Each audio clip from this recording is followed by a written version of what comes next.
Assalamualaikum warahmatullahi wabarakatuh. Kami dari kelompok 2 akan menjelaskan atau mempresentasikan tentang peradaban Islam masa Rasulullah SAW yang beranggotakan satu ada Wahyu Triana, kedua ada Roni Sianturi, ketiga ada saya sendiri Nur Fauzi, keempat ada Cindy Sita Dewi.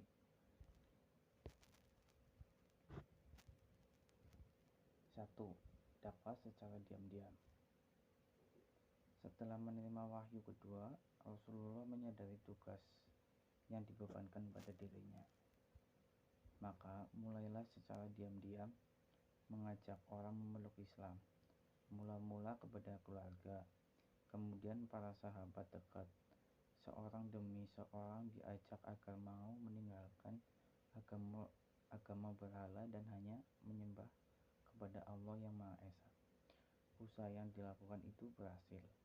Orang-orang yang mula beriman adalah istri beliau sendiri, Khadijah, kalangan pemuda Ali bin Abi Thalib dan Zaid bin Harits, dari kalangan budak Bilal, orang tua atau tokoh masyarakat Abu Bakar As-Siddiq.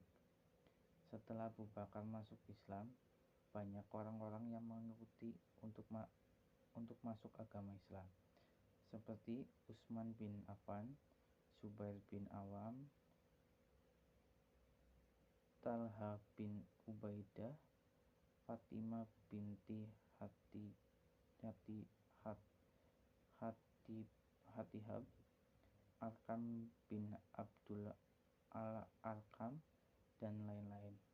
Mereka itu mendapat bimbingan agama langsung dari Rasulullah sendiri sebagai pusat pembinaan waktu itu di rumah Arkam bin Abdul Al-Arkam. 2.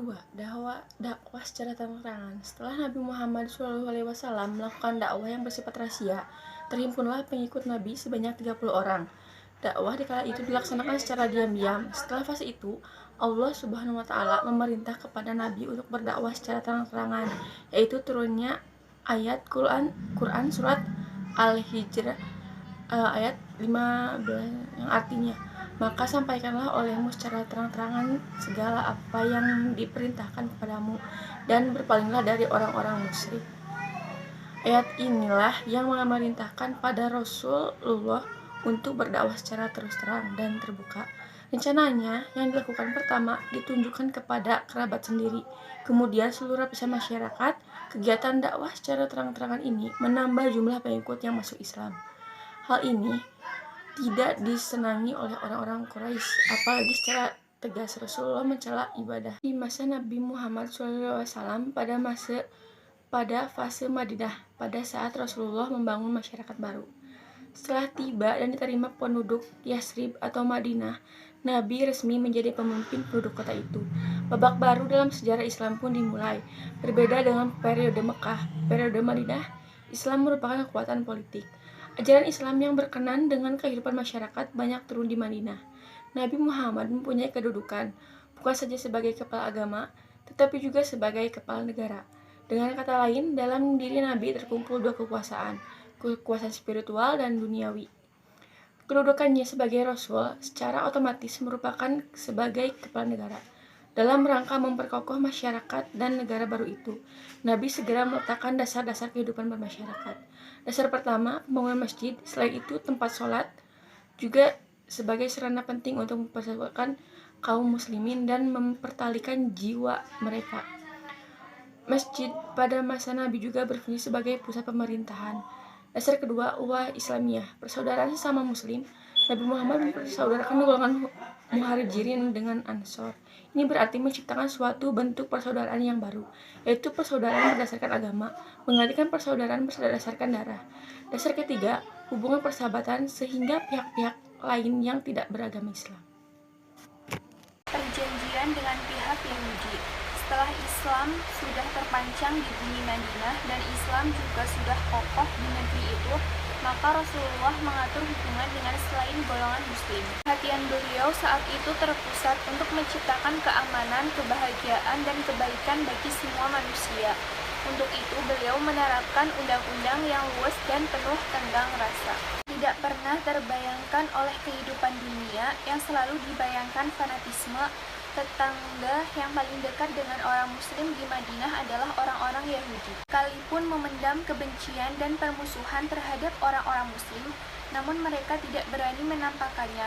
Rasulullah menawarkan perjanjian kepada mereka yang intinya memberikan kebebasan menjalankan agama dan memutar kekayaan dan tidak boleh saling menyerang atau memusuhi.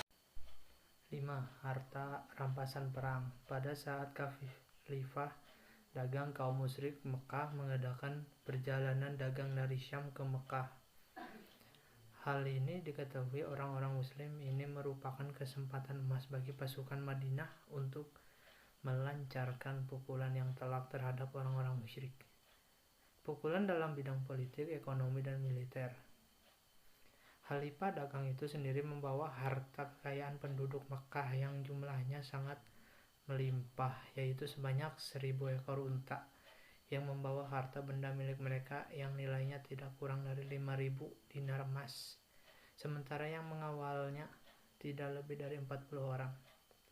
Harta rampasan perang ini didapat pada saat terjadinya perang Badar yang tak terhindar lagi pada saat orang Muslim Madinah hendak merampas harta kafilah dagang ini. Harta rampasan inilah model kekayaan orang-orang ayat yang mewajibkan puasa dan membayar zakat, sehingga orang-orang Muslim yang di Madinah dapat terbantu karena syariah yang diciptakan dan yang ditetapkan oleh Allah Subhanahu wa Ta'ala. Sekian presentasi dari kelompok kami, kurang lebihnya mohon maaf. Wassalamualaikum warahmatullahi wabarakatuh.